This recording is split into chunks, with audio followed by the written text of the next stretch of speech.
Hello नमस्कार साथियों। आप सभी का स्वागत है श्री श्याम क्लासेज के यूट्यूब चैनल पर।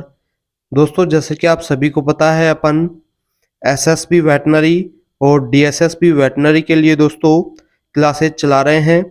तो जो भी भाई आज हमारे इस यूट्यूब चैनल पर पहली बार आया है, चैनल को अभी तक सब्सक्राइब नहीं किया है तो सब्सक्राइब कर ले, क्योंकि दोस्तों आपको यहाँ पे वेटनरी से जुड़ी हुई हर एक भर्तियों का नोटिफिकेशन और एग्जाम से संबंधित महत्वपूर्ण क्वेश्चंस मिलते रहते हैं।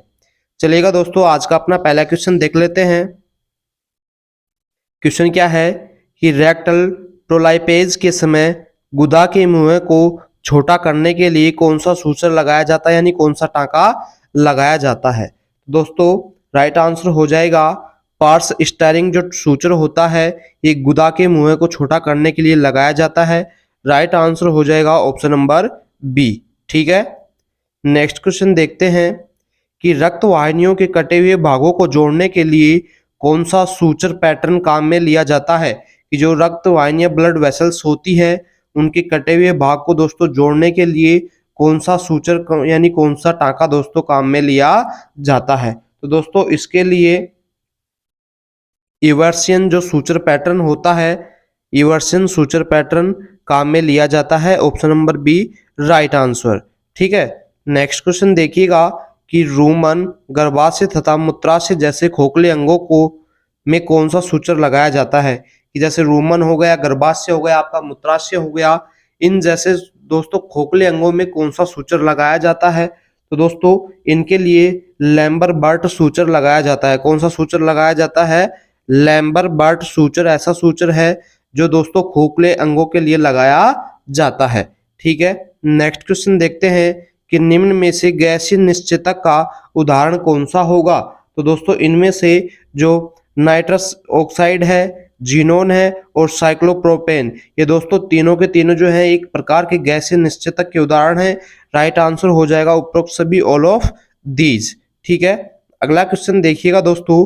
अगला क्वेश्चन आता है आपका, शरीर के गतिशील भागों में जैसे आइलाइड्स में कौन सा सूचर लगाया जाता है। जो शरीर के गतिशील अंग होते हैं, भाग होते हैं दोस्तों, जैसे आइलाइड्स हो गई दोस्तों, तो इनमें किस प्रकार का सूचर लगाया जाता है। तो दोस्तों जो गतिशील भाग होते हैं शरीर के, इनके अंदर दोस्तों पिन सूचर लगाया जाता है। कौन सा टांका लगाया जाता है? Pin suture. ठीक है, अगला क्वेश्चन देखेंगे दोस्तों, अपोजिशन सूचर का प्रकार होता है। जो अपोजिशन सूचर होता है वो किसका प्रकार होता है। तो दोस्तों यह सिंपल कंटिन्यूअस और सिंपल इंटरप्रेटेड और पिन सूचर, इन सभी का जो प्रकार होता है, यानी उपरोक्त सभी इसी के प्रकार होंगे। जो अपोजिशन सूचर होते हैं ये तीनों के तीनों इसी प्रकार के होते हैं।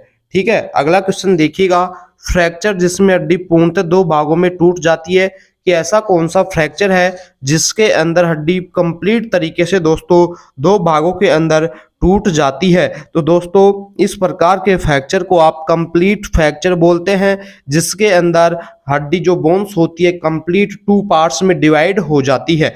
ठीक है, नेक्स्ट क्वेश्चन देखिएगा कि इनकम्प्लीट फ्रैक्चर सामान्यतः देखने को मिलता है। जो इनकम्प्लीट फ्रैक्चर होता है यानी अपूर्ण फ्रैक्चर सामान्यतः किसके अंदर देखने को मिलता है। तो दोस्तों ये बछड़ों के अंदर देखने को सबसे ज्यादा मिलता है। इनकम्प्लीट फ्रैक्चर किस में देखने को मिलेगा? ज्यादातर बछड़ों के अंदर। अगला क्वेश्चन आता है दोस्तों आपका कि निम्न में से कौन सा इनकम्प्लीट फ्रैक्चर का एक उदाहरण है। कि आपको कुछ फ्रैक्चर के प्रकार दिए गए हैं, उनमें से आपको बताना है कि इनकम्प्लीट फ्रैक्चर का उदाहरण कौन सा होगा। तो दोस्तों ग्रीन स्टिक फ्रैक्चर भी इनकम्प्लीट फ्रैक्चर में आता है, फिशर्स फ्रैक्चर भी इसी के अंदर आता है, और डिप्रेशन फ्रैक्चर, यानी दोस्तों ये तीनों के तीनों जो है इनकम्प्लीट फ्रैक्चर के उदाहरण है। Right answer all of these, उपरोक्त सभी राइट आंसर होगा।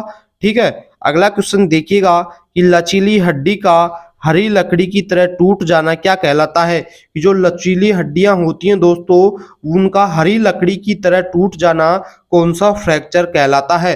तो दोस्तों इसे अपन बोल सकते हैं ग्रीन स्टिक फ्रैक्चर। ऐसा फ्रैक्चर होता है जो लचीली हड्डी हरी लकड़ी की तरह टूट जाती है, उस प्रकार के फ्रैक्चर को ग्रीन स्टिक फ्रैक्चर बोला जाता है।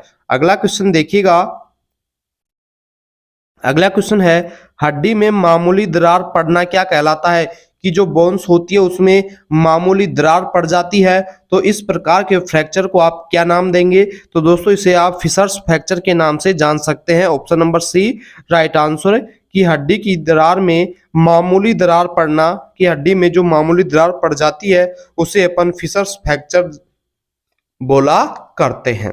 अगला क्वेश्चन देखिएगा दोस्तों कि फ्रैक्चर साइट का सीधे वातावरण के संपर्क में आना क्या कहलाता है? कि जिस साइट पर फ्रैक्चर हुआ है वो सीधा वातावरण के एनवायरनमेंट के संपर्क में आ गई है, तो दोस्तों इस प्रकार के फ्रैक्चर को कंपाउंड फ्रैक्चर बोला जाता है। क्या बोला जाता है?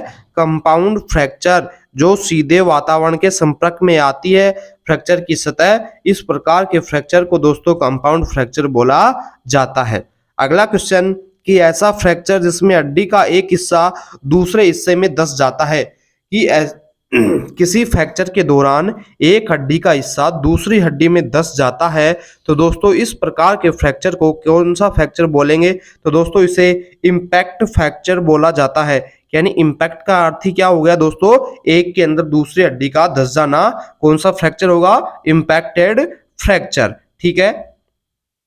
अगला क्वेश्चन देखिएगा कि ऐसा फ्रैक्चर जिसमें हड्डी में दसाव बन जाता है, कि ऐसा कौन सा फ्रैक्चर होता है जिसके अंदर बोन्स यानी हड्डी के अंदर दोस्तों दसाव यानी स्टॉप बन जाता है, एक गड्ढा बन जाता है। तो दोस्तों ये कौन से फ्रैक्चर में होता है? डिप्रेशन फ्रैक्चर के अंदर दोस्तों हड्डी की सतह पर दोस्तों दसाव बन जाता है। कौन से फ्रैक्चर में?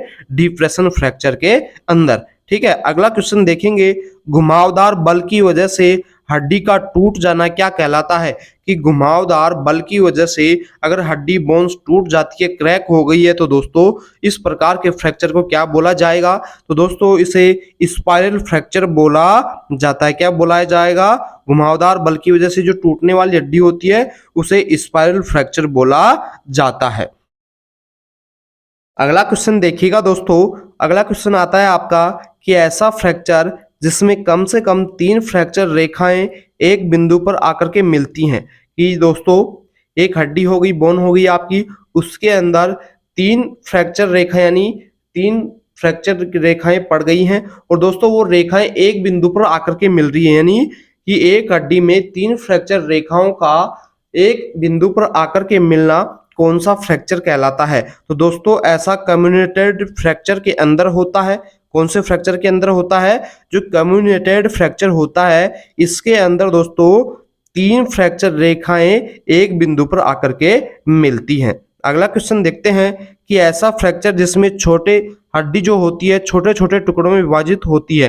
कि ऐसा फ्रैक्चर जिसमें बोन स्मॉल स्मॉल टुकड़ों में दोस्तों पार्ट हो जाती है, विभाजित हो जाती है, तो इस प्रकार के फ्रैक्चर को क्या बोला जाता है? तो दोस्तों जो मल्टीपल फ्रैक्चर होता है इसके अंदर जो हड्डी होती है बहुत सारे टुकड़ों के अंदर बट जाती है। ठीक है। अगला क्वेश्चन देखेंगे कि टेंडन के खिंचाव के कारण हड्डी के किसी हिस्से का अपनी इंसर्शन साइट से अलग हट जाना क्या कहलाता है? कि टेंडन के खिंचाव के कारण हड्डी के किसी हिस्से का अपनी सतह से दोस्तों अलग हट जाना कौन सा फ्रैक्चर कहलाता है? तो दोस्तों इस प्रकार का फ्रैक्चर एवेल्सन फ्रैक्चर कहलाता है। Option number C right answer होगा। कि जो हड्डी अपनी सतह से अलग हो जाती है किसी खिंचाव के कारण बल की वजह से दोस्तों, तो दोस्तों उसे एवेल्सन फ्रैक्चर बोला जाता है। अगला क्वेश्चन देखेंगे कि अल्ना के ओलिक रेनल प्रोसेस का फ्रैक्चर क्या कहलाता है? जो अल्ना बोन होती है, हड्डी होती है, उसके ओलिक रेनल प्रोसेस का जो फ्रैक्चर होता है दोस्तों वो किस प्रकार का फ्रैक्चर कहलाता है? तो दोस्तों इसे मोंटीजिगिया फ्रैक्चर बोला जाता है। Option number B right answer. ठीक है। अगला क्वेश्चन देखेंगे दोस्तों कि कैस्ट्रेशन का क्या अर्थ होता है? जो कैस्ट्रेशन होती है दोस्तों इसका क्या अर्थ होता है? तो दोस्तों नर प्रजनन कोशिका उत्पादित करने वाले वर्षणों को दोस्तों निकाल देना ही कैस्ट्रेशन बोला जाता है। ठीक है। तो दोस्तों अब अपन बात करते हैं जीके के महत्वपूर्ण कुछ क्वेश्चंस के बारे में। करंट अफेयर्स देख लेते हैं कि दोस्तों हाल ही में मालदीव के नए राष्ट्रपति कौन बने हैं? हाल ही में मालदीव के नए राष्ट्रपति दोस्तों डॉक्टर महमूद मुइज्जू को दोस्तों बनाया गया है। अगला क्वेश्चन देखिएगा, हाल ही में प्रेस ट्रस्ट ऑफ इंडिया के नए अध्यक्ष कौन बने हैं? तो दोस्तों के.एन. शांता कुमार को दोस्तों हाल ही में प्रेस ट्रस्ट ऑफ इंडिया के नया अध्यक्ष के रूप में दोस्तों नियुक्त किया गया है। किन्हें?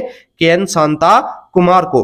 अगला क्वेश्चन देखेंगे कि हाल ही में छत्तीसगढ़ के सीएम भूपेश बघेल ने निर्माण श्रमिकों के लिए किस योजना की शुरुआत की गई है? तो दोस्तों उनके लिए पेंशन योजना की शुरुआत की गई है। अगला क्वेश्चन देखते हैं कि किस देश की क्रिकेट टीम अंतर्राष्ट्रीय T20 मैच में 300 का आंकड़ा पार करने वाली बनी दुनिया की पहली क्रिकेट टीम बनी है? तो दोस्तों की ऐसी कौन सी क्रिकेट टीम है जो अंतर्राष्ट्रीय T20 में 300 का आंकड़ा पार करने वाली पहली टीम बन गई है? तो दोस्तों जो नेपाल है इसके द्वारा सर्वाधिक रिकॉर्ड आंकड़ा दर्ज किया गया है। ठीक है।